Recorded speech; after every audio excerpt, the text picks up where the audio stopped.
Free දෙනවා. පන්තියේ උන්ට විතරක් ෆ්‍රී දෙනවා. මං ඉස්සරහට කිසි දෙයක් ෆ්‍රී දෙන්නේ නැහැ වෙන උන්ට. ෆ්‍රී සෙමිනාර් කරන්න ගිහිල්ලා මිනිස්සු බයිනවනේ.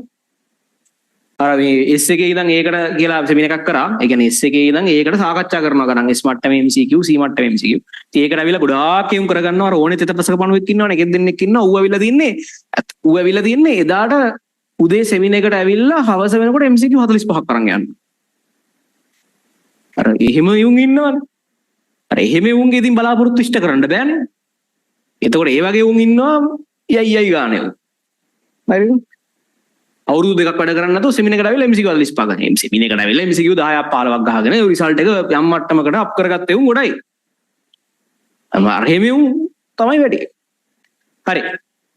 ඉතින් ඒ නිසා මේ එහෙම ෆ්‍රී සෙමිනාර් නැහැ. පන්තියේ ළමයින්ට තමයි ඔක්කොම වැඩ කරන්නේ. ඊළඟට මේ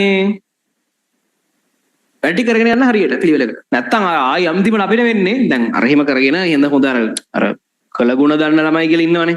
උන් අවුරුදු දෙකක් වෙන ගුරුවරයෙක්ගේ පන්ති ගිහිල්ලා අන්තිම සෙමිනාර් එකට ඇවිල්ලා S එකේ ඉඳන් 100කට හැදුනහම උන්ට ගෞරවයක් තියෙනවා අපි කියන්නේ. හරිද?